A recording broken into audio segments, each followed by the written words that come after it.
Hello বন্ধুরা, আজকে আমরা শিখতে চলেছি গেটের বিভিন্ন ধরনের ব্যবহার। গেটের অনেক ধরনের মিনিং হয়। আপনি যদি এই একটা ওয়ার্ডের সমস্ত ব্যবহার শিখে যান, তাহলে এই একটা ওয়ার্ডই আপনার কমিউনিকেশন স্কিলে এক অন্য মাত্রা এনে দিতে পারে। তো গেটের সমস্ত ব্যবহার জানতে হলে ভিডিওটি প্রথম থেকে শেষ পর্যন্ত অবশ্যই দেখবেন। তো প্রথমত, গেট হওয়া অর্থে ব্যবহার হয়, যেমন অন্ধকার হয়ে যাচ্ছে, আমার দেরি হয়ে যাচ্ছে, পরিস্থিতি খারাপ হয়ে যাচ্ছে। তো এই যে হয়ে যাচ্ছে অর্থাৎ হওয়া থেকে হয়ে যাচ্ছে এসেছে, তো এই হওয়া অর্থে এখানে আমরা গেটের ব্যবহার করতে পারি। যেমন অন্ধকার হয়ে যাচ্ছে, ইট ইজ গেটিং ডার্ক। আমার দেরি হয়ে যাচ্ছে, আই অ্যাম গেটিং লেট। পরিস্থিতি খারাপ হয়ে যাচ্ছে, the situation is getting worse. সে তৈরি হচ্ছে, শি ইজ গেটিং রেডি। তো বন্ধুরা, এখানে গেটিং হয়েছে কেন? কারণ এই সেন্টেন্সগুলো প্রেজেন্ট কন্টিনিউয়াস টেন্সে রয়েছে, তাই এখানে গেটের সঙ্গে আইএনজি যুক্ত হয়ে গেটিং হয়েছে। তো আমরা দেখলাম হওয়া অর্থে আমরা গেটের ব্যবহার করতে পারি। তো এরপরে আন্ডারস্ট্যান্ড অর্থাৎ বুঝতে পারা অর্থেও গেটের ব্যবহার হয়, অর্থাৎ কোনো কিছু বুঝতে পারা এরকম অর্থে আমরা গেটের ব্যবহার করতে পারি। যেমন সে এটা বুঝতে পেরেছিল, তো আমরা বলতে পারি যে হি আন্ডারস্টুড ইট। তো আন্ডারস্টুড আন্ডারস্ট্যান্ডের পাস্ট ফর্ম। তো এখানে পাস্ট ফর্ম কেন? কারণ এটি পাস্ট ইনডিফিনিট টেন্স। তো এখানে আমরা আন্ডারস্ট্যান্ডের জায়গায় গেটের ব্যবহার করতে পারি। He got it. তো গট হচ্ছে গেটের পাস্ট ফর্ম, আর এটা যেহেতু পাস্ট ইনডিফিনিট টেন্স, তাই এখানে গেটের পাস্ট ফর্ম গট বসেছে, হি গট ইট। আমি তোমার কথা বুঝতে পারিনি। তো প্রথমত আমরা বলতে পারি I did not understand your word. তো এই আন্ডারস্ট্যান্ডের জায়গায় আমরা গেটের ব্যবহার করতে পারি যে I did not get your word, I did not get your word. তুমি আমাকে ভুল বুঝছো, you are getting me wrong. তুমি কি এটা বুঝতে পেরেছিলে, ডিড ইউ গেট ইট। তো আন্ডারস্ট্যান্ড অর্থাৎ বুঝতে পারা অর্থে আমরা গেটের ব্যবহার করতে পারি। তো এরপরে ব্রিং অর্থাৎ আনা অর্থে আমরা গেটের ব্যবহার করতে পারি। যেমন আমাকে এক গ্লাস জল এনে দাও। তো আমরা বলতে পারি যে bring me a glass of water. তো এই আনা অর্থাৎ এই ব্রিংয়ের পরিবর্তে কিন্তু আমরা গেটের ব্যবহার করতে পারি, get me a glass of water. তো যখন আমরা কোনো কিছু আনা বোঝাবো তখন আমরা ব্রিংও ব্যবহার করতে পারি, আবার গেটেরও ব্যবহার করতে পারি। আমাকে একটি বই এনে দাও, ব্রিং মি এ বুক। তো এখানে আপনি গেটের ব্যবহার করতে পারেন, গেট মি এ বুক। তাকে একটা চকলেট এনে দাও, ব্রিং হিম এ চকলেট। বা বলতে পারেন গেট হিম এ চকলেট।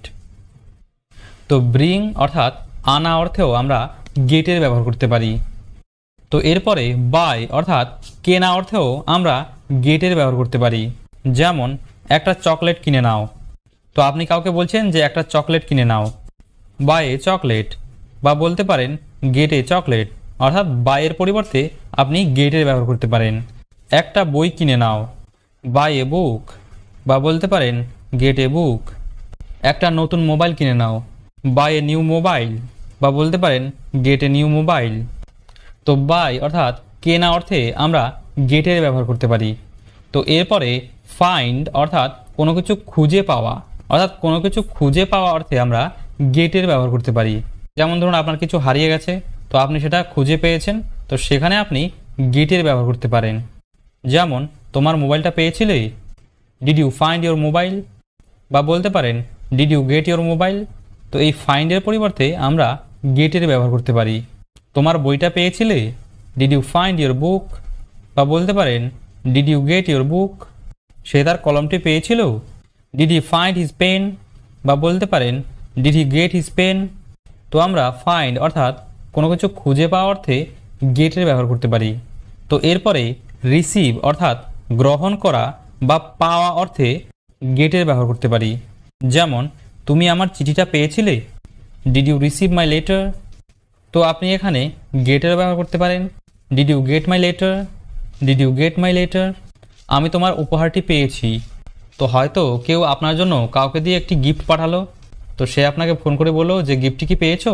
তো আপনি বললেন যে আমি তোমার উপহারটি পেয়েছি বা গিফটটি পেয়েছি, I have received your gift.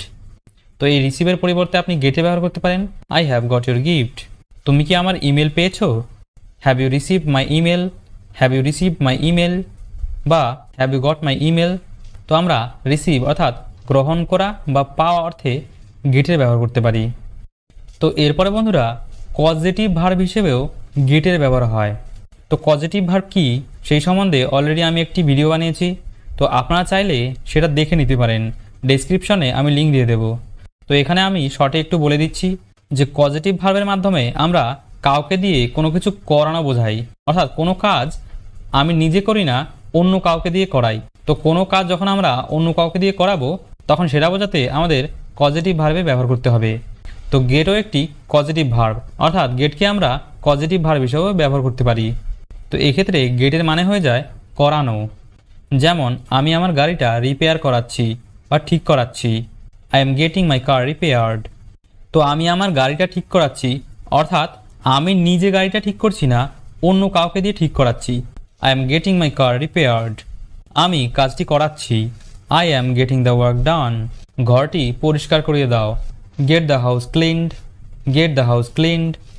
আমি তাকে দিয়ে রান্না করিয়েছিলাম, I got him to cook food. তো বন্ধুরা একটা জিনিস আপনারা লক্ষ্য করুন যে এখানে টু বসেছে, আর এই সেন্টেন্সগুলোর ক্ষেত্রে কোনো টু বসেনি, কারণ এগুলো হচ্ছে প্যাসিভ পজিটিভ আর এই সেন্টেন্সটি হচ্ছে অ্যাক্টিভ পজিটিভ। তো অ্যাক্টিভ পজিটিভে আমাদের গেটের সঙ্গে টু এর ব্যবহার হয় এবং প্যাসিভ পজিটিভে টু এর ব্যবহার হয় না। তো অ্যাক্টিভ পজিটিভ আর প্যাসিভ পজিটিভ কী করে বুঝলাম? তো এই সেন্টেন্সগুলোর ক্ষেত্রে দেখুন যে এখানে যে কাজ করছে তার এখানে উল্লেখ নেই, এখানে সেটি আন্ডারস্টুড রয়েছে। যেমন আমি গাড়িটি রিপেয়ার করাচ্ছি, তো কেউ একজন রিপেয়ার করছে, তো সেটা এখানে উল্লেখ করা নেই, কিন্তু এটা বোঝা যাচ্ছে যে কেউ একজন কারটি রিপেয়ার করছে, তো তাই এটি passive positive. I am getting my car repaired, আমি আমার গাড়িটা রিপেয়ার করাচ্ছি। আমি কাজটি করাচ্ছি, I am getting the work done. এক্ষেত্রেও আমি কাজটি করাচ্ছি অর্থাৎ কাউকে দিয়ে করাচ্ছি, অর্থাৎ যে করছে তার এখানে উল্লেখ নেই। এবং এই 3 নম্বর সেন্টেন্সটির ক্ষেত্রেও সেম, যে ঘরটি পরিষ্কার করিয়ে দাও, গেট দ্য হাউস ক্লিনড। কিন্তু এই সেন্টেন্সটির ক্ষেত্রে যে কাজ করছে তার এখানে উল্লেখ রয়েছে, I got him to cook food, অর্থাৎ আমি তাকে দিয়ে খাবার রান্না করিয়েছিলাম, I got him to cook food. তো এখানে যে কাজ করেছিল তার উল্লেখ রয়েছে যে তাকে দিয়ে, I got him to cook food. তো বুঝতে পেরেছেন যে কি করে পজিটিভ ভার্ব হিসেবে গেটের ব্যবহার হয়। তো এরপরে আছে আমাদের হ্যাভ গট টু। তো হ্যাভ গট টু আমরা কখন ব্যবহার করব? তো যখন আমরা এরকম বলি যে কোনো কিছু করতে হবে, এরকম অর্থে আপনি হ্যাভ গট টু এর ব্যবহার করতে পারেন। তো এই হ্যাভ গট টুকে শর্টে গটাও বলা হয়, গটা। যেমন আমাকে সেখানে যেতে হবে, I have got to go there. তো আপনি এই হ্যাভ গট টুকে গটা বলতে পারেন, আই গটা গো দেয়ার, আই গটা গো দেয়ার। আমাকে কাজটি করতে হবে, I have got to do the work. বা বলতে পারেন আই গটা ডু দ্য ওয়ার্ক। তোমাকে এখানে আসতে হবে, you have got to come here. বা বলতে পারেন ইউ গট কাম হিয়ার। তো এরপরে আছে হ্যাভ গট এ। তো এর আগে আমরা দেখলাম যে হ্যাভ গট টু, কিন্তু এখানে হ্যাভ গট এ।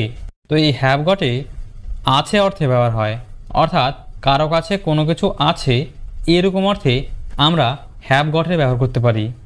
যেমন আমার কাছে একটা মোবাইল আছে, I have got A mobile, I have got A mobile.